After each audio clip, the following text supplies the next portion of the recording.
I was working as the sales director at Tom's company. One day, I was absolutely floored by what Tom said when he got home. I got a 29-year-old beautiful employee pregnant. Please, let's get a divorce. I was taken aback. It was all too sudden, and I couldn't organize my farts. I told Tom that I wanted to have a discussion with the three of us later, and then I lay down on the bed in our bedroom. Emily was pregnant. It turned out I was the one with fertility issues. Even though I thought I had lost all feelings for Tom, I couldn't stop the tears from flowing. The next day, I overheard a conversation between Tom and Emily. Tom, why didn't you dump a woman who can't have an heir? Because she is competent at her job. There's no reason to fire her. Then let's just keep her around. Once the baby is born, she can take care of it. You're smart, Emily. She's a middle-aged woman, so she probably knows a thing or two about parenting well. Hearing their laughter, I clenched my fists. Always talking nonsense. You guys enjoy it while it lasts. I'll make sure they regret ever making fun of me. I'm Maria, a 44-year-old housewife. 10 years ago, at a reunion with college friends, I reconnected with Tom. Tom is the only son of a well-known local famous company. He lost his father when he was young, and now his mother serves as the company's chairwoman. Back in college, I shared a class with Tom but never got close to him, because a lively group always surrounded him, and I felt inferior due to our different backgrounds. However, upon reuniting, I found he didn't flaunt his wealth, and was actually very friendly and cheerful. Later, after dining out together, Tom asked me to be his girlfriend, and eventually, he proposed. My family is just an average middle-class household. I was nervous that his mother might object, thinking I wasn't good enough, but when we went to meet his parents, they accepted me without hesitation. It seemed to make a good impression that I had studied accounting and business management in college, and had also obtained certifications. After getting engaged, I took a job at Tom's company, and now I'm working as the sales department manager, handling sales administration tasks. Growing up watching my parents' loving relationship, I always dreamed of getting married. I never doubted that if I were with the person I love, we could build a warm and loving home. So, I never thought our happiness would crumble in just a decade after getting married.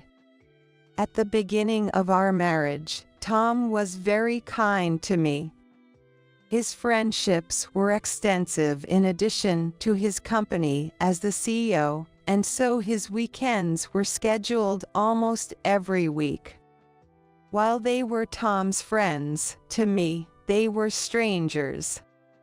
So I thought I'd be left out, but instead, Tom took me along to events like barbecues, camping, and skiing, introducing me to his friends. Among his friends were not only men but also women, couples, and married folks.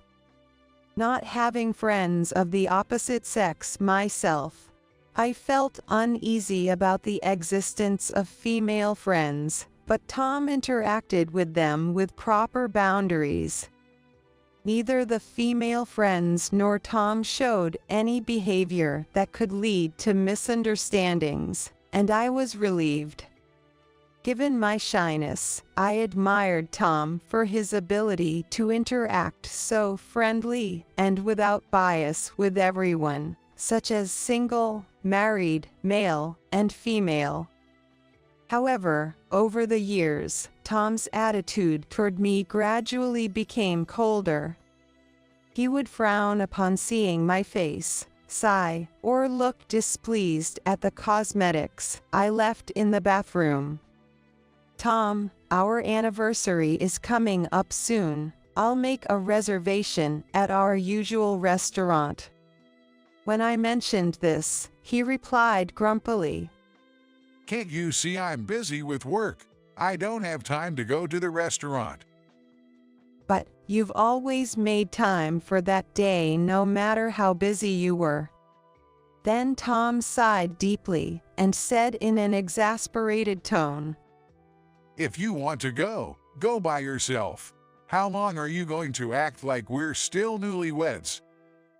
I was disheartened by his harsh words. Surely, he must be tired and irritable. Thinking this, I sent him a tie from his favorite brand for his birthday, but he wasn't pleased. "Maria, you have no fashion sense. I don't like this brand anymore. Why would I want more junk in my drawer?" "Oh no, I'm sorry. I had researched online and even went to the store to carefully choose it, only to be criticized like that." I couldn't recall doing anything to particularly upset him. Despite saying he was busy, he regularly went to gatherings with his friends. The thought crossed my mind, does he not want to go out with me? And then a definitive incident occurred. I was excited when invited to go to the mall, so I got ready with enthusiasm. I wore a brand new outfit and did my makeup more brightly for the private outing, eagerly waiting for Tom to be ready. But when Tom was ready to go, he looked at me and smirked. "What's with that outfit? Wearing a skirt at your age is just ridiculous."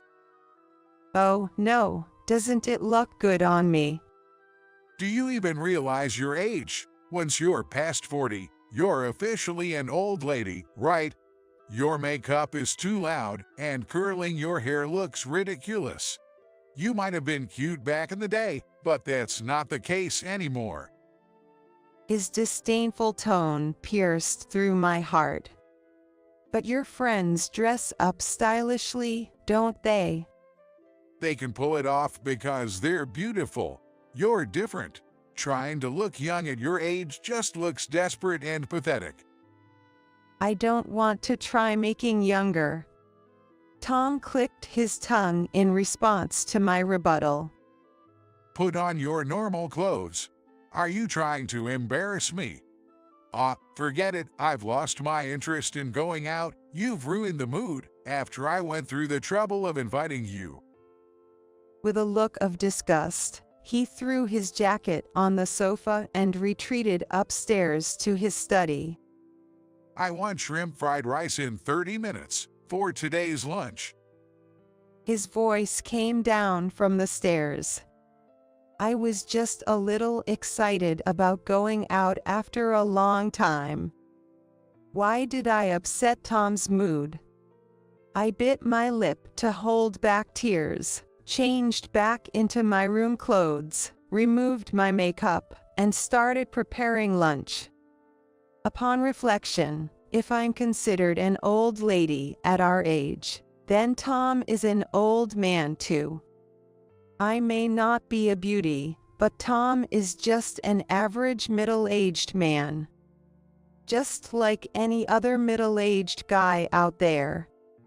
Raised to be the next CEO of the company, he's always been full of pride and confidence. Before we got married, I saw those traits as admirable, but I never expected to be looked down upon like this. Sometimes, I feel like voicing my complaints out loud. but since we work together, I have to face Tom at the company. If there's awkward tension between us as a couple, it makes the employees feel uncomfortable too. With that in mind, I usually end up bending over backward to keep Tom's mood up. At home, Tom might be the lord and master, but step outside, and he's a completely different person, charming, leaving a great impression on everyone he meets. A textbook example of a second-generation heir with no real management skills, but loved by our clients and partners for his refreshing smile and affability. This is in stark contrast to his surliness at home. I'm the CEO, you know. Can I really be expected to eat such cheap food? I'd rather have instant noodles. He always complains if the meal isn't to his liking, slurping cup noodles next to me in a snide manner. Tom also seems to resent it whenever I have plans to go out while he's home. Going out without taking care of your husband, is that what a housewife does?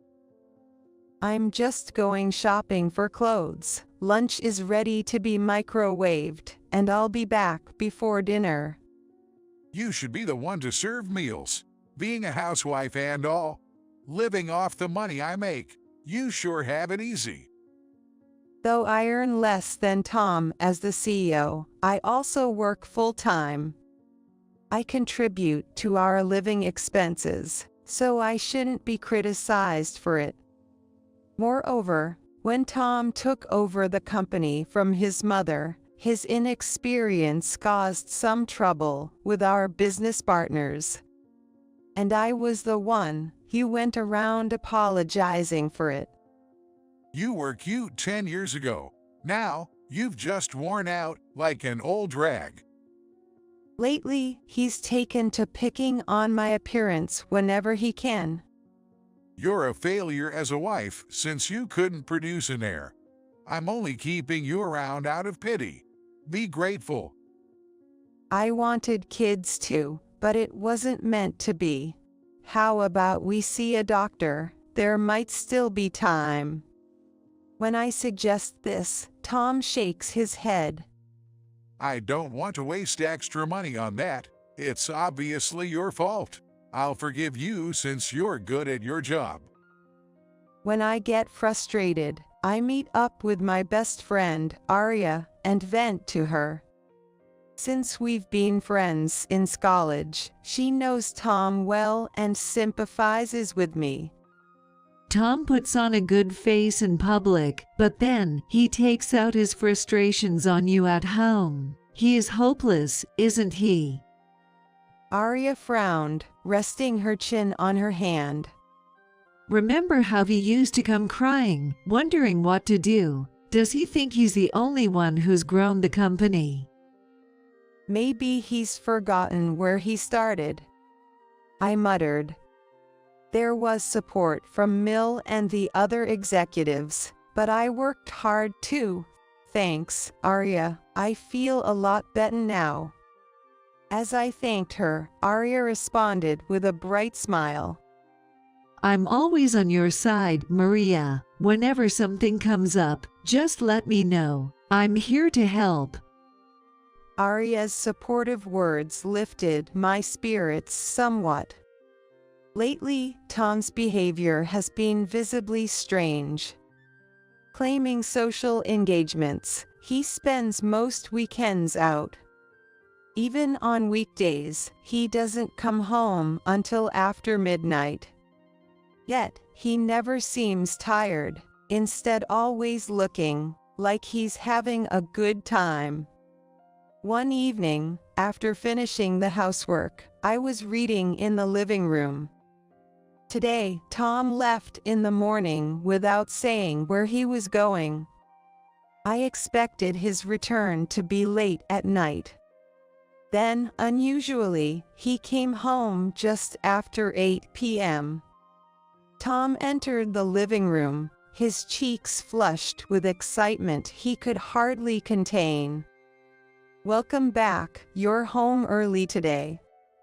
Maria, you're gonna be glad. "What? Why?" I'm going to have a child. I blinked in disbelief. "Excuse me." I got a 29-year-old beautiful employee pregnant.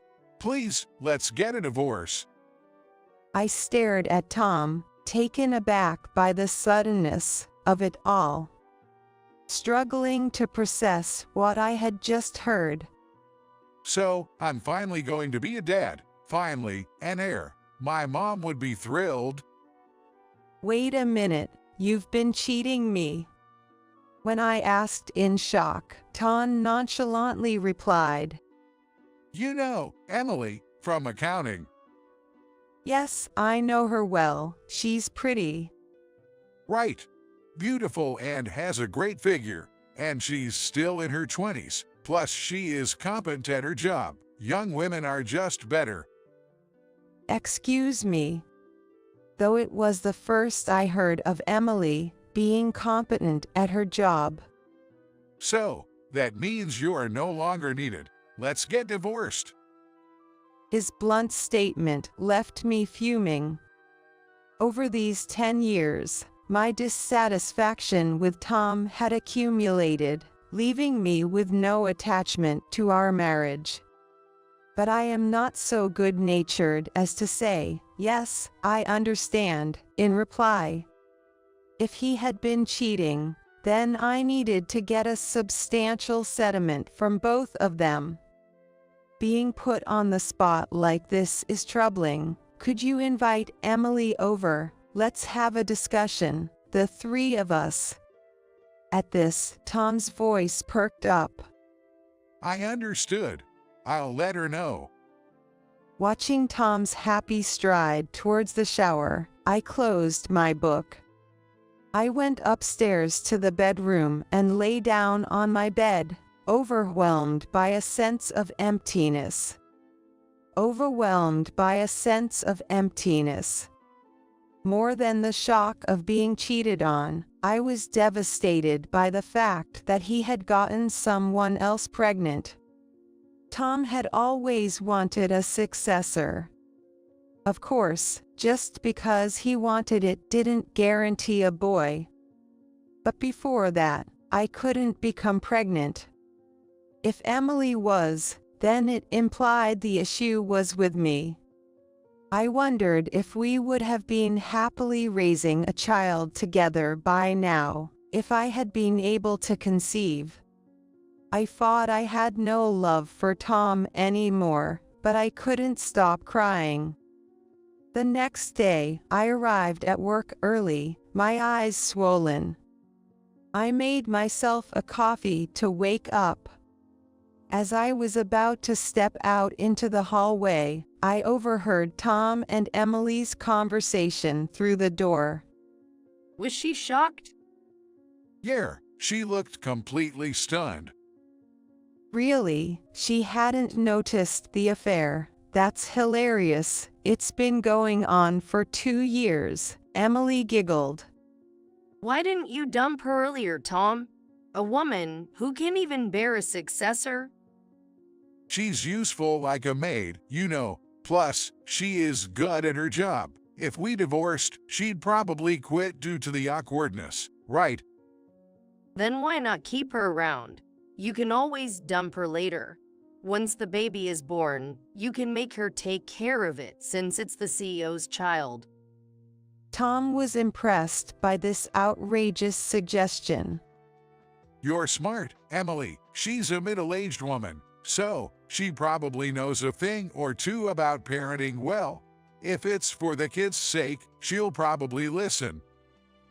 Their laughter at such a cruel plan clenched my fists in anger. Their time to laugh and belittle me was limited. I'll make sure they regret underestimating me.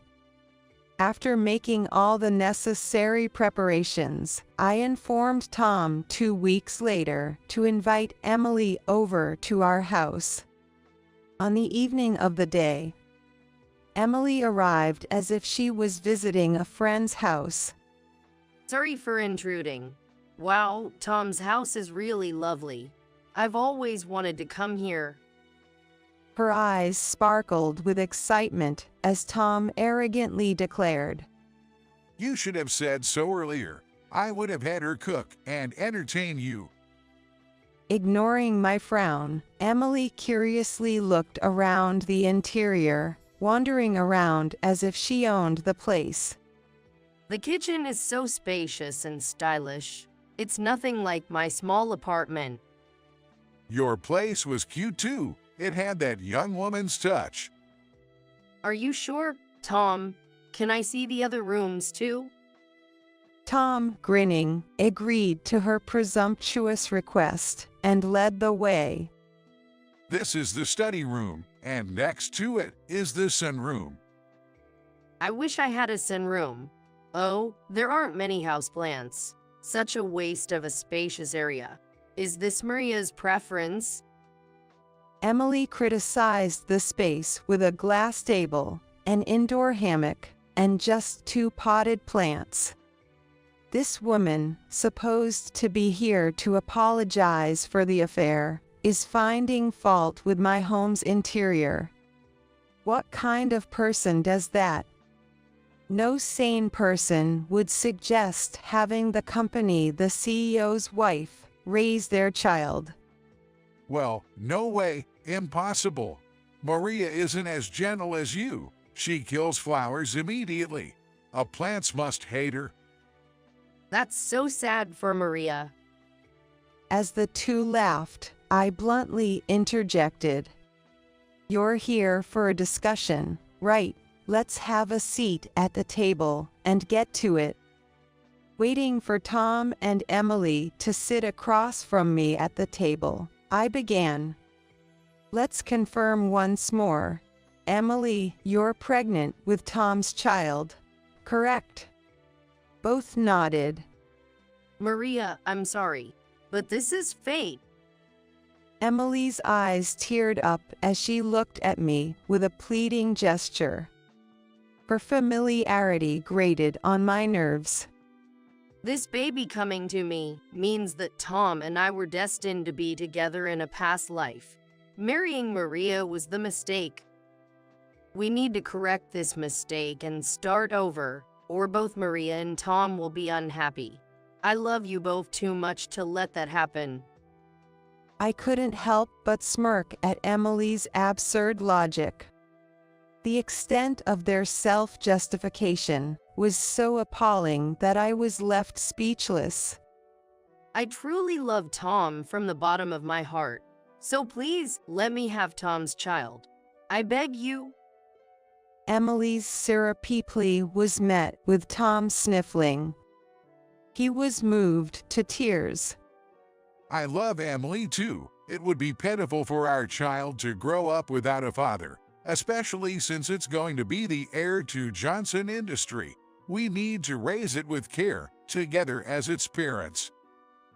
Their clingy display and earnest appeals only served to deepen my disillusionment. Any residual affection I had for Tom was now completely extinguished. I had no desire to continue as his wife. I am okay, but I'm quitting my job. What? Keep working, though. Tom frowned. At your age, quitting now would make it hard to find another job. Considering your contributions, we can keep you on here. I don't think so. I have qualifications in management. I'm sure I can find something else. Tom, you are so kind. If the CEO says so, Maria, you should stay. It doesn't bother me at all. I sighed at Emily's grinning face. That's impossible, because this woman... I paused for effect before dropping the bombshell. She has been embezzling company funds. What? What are you saying? Emily's eyes widened before she quickly looked away, her gaze falling awkwardly to the floor. What did you say? Tom showed a sudden panic. I kindly explained. This woman has been pocketing money meant for entertainment and travel expenses. She's been filling out blank receipts with her own amounts. As Tom's face paled, I continued in a calm tone. Nobody noticed for 2 years except for me. It only came to light after I conducted some interviews with related parties recently. I sighed heavily. Considering it's a family business, I thought it's time to cut ties. The thought of seeing your faces after the divorce disgusts me, so I'll be looking for a job elsewhere. Stop casting weird suspicions, please. Emily protested, her face contorted in discomfort. Where's the evidence for such a claim? The accounting manager you were cheating on threw up everything when the managing director asked. As I reached for my phone, Emily covered her face with her hands and burst into tears. I'm sorry. Actually, my father's company went bankrupt. My mother fell ill with an incurable disease and was hospitalized. My brothers rebelled against such parents, made debts, and disappeared. My salary alone wasn't enough. I just ended up doing it. Whether she had eye drops prepared or not, Emily cried violently. Tom, easily deceived, consoled Emily, deeply moved. That stuff. You should have told me. I didn't want to trouble you, Tom. All the money went to paying off debts. I can't pay it back. Tom seemed to believe her transparent lie. She must have spent all the money herself. What are you saying? Don't be so formal. Crying too much might affect the baby. How much was it? It's $20,000, and of course, I expect it all back. Depending on your attitude, I might even press charges for embezzlement. That much? We can cover. Who knows about this? The whole board. I'll keep them quiet. Emily, don't do it again. Yes, I won't. Thank you. I was disgusted by Tom stroking Emily's head. It is hard to believe the CEO's attitude. It felt like watching a poorly acted romance drama, making me nauseous. I suppressed my nausea and continued as planned. So, Emily working part-time at a hostess bar was also to help your family. Tom showed a flicker of disturbance at my words, but quickly pretended it was nothing. Our company doesn't prohibit part-time jobs. I wish you should have told me about it. I'm really sorry. Emily's face stiffened, a detail I didn't miss. Smiling, I laid out the photos I had acquired on the living room table. Stuff like this seems harmful to the baby, honestly questionable, but if it's Emily's decision, there's nothing I can do. Emily's expression changed instantly. She snatched the photos from the table. That was.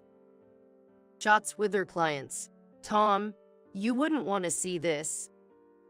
Emily answered with a forced smile, but I laid out different photos in front of Tom. He gasped.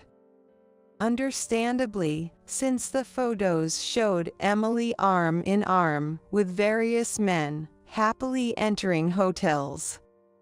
Emily scrambled to gather the photos that suggested she had intimate relations with multiple men, but it was too late. Emily frantically tried to explain, as Tom was at a loss for words. It's not what it looks like. I felt sick during off-site dates and entered duress. I didn't do anything shady. Believe me, Tom. She pleaded with sparkling eyes, but even Tom was visibly shocked. Is that so? You don't believe me, Tom. That's so mean. You're the only one for me. Emily's feverish appeal to cling to Tom only made him display a bitter expression. I sighed heavily and stood up. Retrieving my private laptop from the bedroom and plugging in a USB I had received from a detective agency to play the damning audio evidence. Tom cried out in distress as the room filled with indiscreet sounds. Stop it. Stop it right now. The walls of hotels are surprisingly thin, aren't they? Seems like it's easy to record through them. I wonder if it's the technology or the equipment that's impressive. Emily, looking demonic, lashed out at me as she approached. You shameless woman. Are you going to these lengths just to break us up? You don't care about Tom's feelings at all. It's fine for you to hurt him. I'm merely exposing the truth. The one who hurt Tom is you, isn't it? And are you really pregnant? Or do you want the status of being the CEO's wife? It's different. My stomach will start showing soon. It's definitely Tom's child. With those photos, you can be sure whose it is. A mother's intuition. Did you say it is intuition, huh? I couldn't help but laugh at her audacity. Emily, getting in my face and shouting back, insisted. I wasn't serious with those guys. They were just for fun. The only one I truly love is Tom. I am sorry, but I can't understand Emily's logic.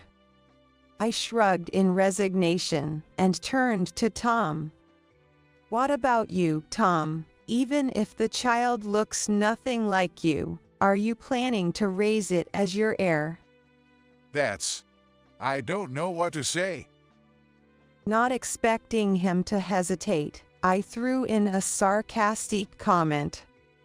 So, any boy will do, even if he's someone else's, just like a cuckoo. What? It's my blood, not someone else's. And what right does a woman who can't even get pregnant have to talk? Emily exploded in anger. You know, you've always acted so high and mighty, despite being so unattractive. Ever since I joined the company, I hated you. Just because you're good at your job, you think you can boss everyone around. Blaring and ranting in fury, she continued. Telling male employees not to flirt, advising against seducing bosses. You are so annoying. As Emily ranted vulgarly, confident in her tirade. You're jealous of me because you're ugly, aren't you? You must have thought you were a winner when you married the CEO, but you are a loser now. Emily laughed in a high voice. Hey, that's enough. As Emily ranted vulgarly, confident in her tirade, Tom seemed dismayed. Trying to calm her, Tom pulled at Emily's sleeve, but she was too heated to stop. You can't bear children, and you are not even pretty. In the past, you'd have been divorced long ago. Lucky for you. That's only because Tom's too kind. You're a defective product, kept out of pity. But that's over now. Hand over the position of the CEO's wife to me, and go back to being a lonely old hag. Ignoring Emily's insults became tedious, and as I tuned her out, the living room door opened. Tom turned pale at the sight of the newcomer. What? Mom? The chairwoman. Perfect timing. Emily brightened up, standing to greet to my Mill. Nice to meet you, Mill. I'm Emily from accounting. I'm carrying Tom's child. It's surely a boy. Since I'm pregnant with the heir, Tom and I will be getting married. My mill, with a look of exasperation, massaged her temples. Sighing deeply, she spoke in a low voice. Tom, can you get this flighty woman to be quiet for a moment? Emily froze at Mill's harsh words. Looking at Emily as if she were trash, my Mill scolded Tom sharply. Only Maria has the right to call me Mill. Tom, it's because you're so absent-minded that weirdos can take advantage of you. Emily showed confusion but managed a stiff smile. Well, I mean, the chairwoman. I am carrying Tom's child. A boy, according to a mother's intuition. Unlike incompetent Maria, I'll give birth to a worthy heir for the company's future. We do need a child, right? However, my Mill twisted her face in disgust and retorted. I don't care if it's a grandson or granddaughter. Wanting to be the CEO's wife after embezzling company funds. Are you sane? But, Mom, Emily has complicated family circumstances. Can't we overlook it just this once? My Mill responded with a half laugh. You foolish boy. You really believe that excuse? Tom's face fell in shame as he looked at the documents my Mill placed on the table. Mill, you also had a private investigator check Emily's background. I see. I chuckled as I read the documents. Her parents work for a major corporation, and her brother is studying abroad. Her family is much wealthier than mine, so the embezzled money was for her personal use. Tom looked at Emily next to him, with disbelief. Pictures of her shopping extensively at brand stores have been taken. You're in debt because of credit card payments, right? My Mill sneered through her nose. Also, this woman's obstetrics and gynecology is run by an acquaintance of mine. After I explained the situation, they let me know she's not pregnant at all. What?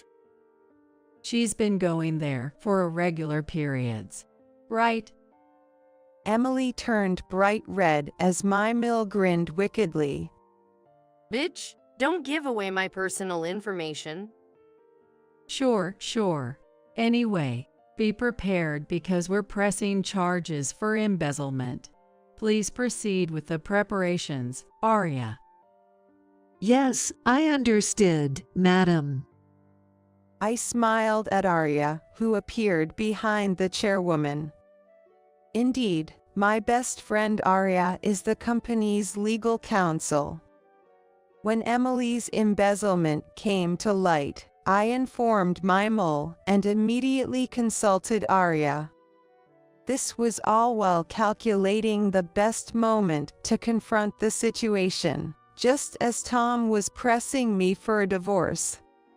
I'm so sorry for lying about being pregnant, but my love for Tom is real. Please believe me. Emily's tearful plea softened Tom's expression. Emily. That's right. Tom, you're being dismissed as the CEO for your irresponsibility in this affair. Tom and Emily gasped. Come on, just for an affair. You had an affair with a woman who embezzled. It's only natural. Not a single executive is on your side. This can't be happening. Tom began to shake, covering his face with his hands. Tom was good at entertaining clients, remembered well by other company the CEOs, which is why we kept this good-for-nothing around. My Mill continued in a stern voice. But neglecting Maria, who contributed to the company, for a brainless young woman, a son like that is frankly unnecessary. Lie. Fired. Please, spare me. I was deceived by Emily. Tom's voice sounded close to tears. Mom, I was wrong. It was just a moment of folly. I'll break up with Emily. Just keep me at the company. It's impossible to find another job at my age. Tom's pathetic plea to his mother made Emily seem disenchanted. What? After all that doting on me, to turn around just because Mom says so? The worst. Emily glared, her disappointment palpable. I only cozied up to you because you were the CEO. If you were just a regular employee, a greasy old man 15 years my senior, I wouldn't have given you the time of day. What? You said you fell for me without caring about my title. This lying woman. Believing such nonsense, you're so gullible. That's why you got fooled by me. At Emily's words, Mimel shook her head in disgust. Both of you are as bad as each other. In that sense, you're well matched. Then the doorbell rang. Checking the front door monitor, there stood a police officer. Out of consideration for the neighbors, they had arrived in a patrol car without the siren. Emily, not expecting to be actually arrested, showed her panic. She even started flirting with the police officer who entered the room. Please listen to me, officer. I was deceived by the accounting manager. We'll hear your story at the station. Please come with us. Dismissed coldly, Emily clicked her tongue and was taken away in the patrol car. Tom, watching her being taken away from the doorway, staggered back to the sofa and slumped down in defeat. That same day, it seemed the co-conspirator, the accounting manager, was also arrested. However, since both were first-time offenders, they were quickly released. Emily, having spent all her money, had no savings and had to take out loans to repay the embezzled funds and my compensation. Naturally fired from the company, she began working multiple part-time jobs, including her previous job at a night hostess bar. She had to work day and night, weekends and days, and it seemed that she couldn't take care of her appearance. She looked haggard and worn when I saw her on the street recently, a far cry from the beautiful employee she once was. Meanwhile, Tom, spared from being fired, thanks to his mother's mercy, was transferred to a regional branch after our divorce. The details of his dismissal as the CEO spread among the employees, leading to him being ostracized and working in a hostile environment. Disowned by his mother and having spent all his savings on my alimony, Tom came to me, begging for reconciliation. Maria, I was wrong. Let's start over. I won't cheat again. Your ex-husband is struggling financially. You wouldn't abandon me, right? Why don't you ask the young girl you love so much to support you? You still have a job, even if the pay isn't great, so work hard. After scolding him over the phone and blocking his contact, he seemed to finally give up. According to Mimel, Tom's once bright personality is nowhere to be found. He spends his days without speaking to anyone, completing his tasks, and locks himself away in his room on his days off. Tom's cousin, who had been the CEO, took over as the CEO in his stead. Recognized for my past achievements, I was promoted to a director on the board.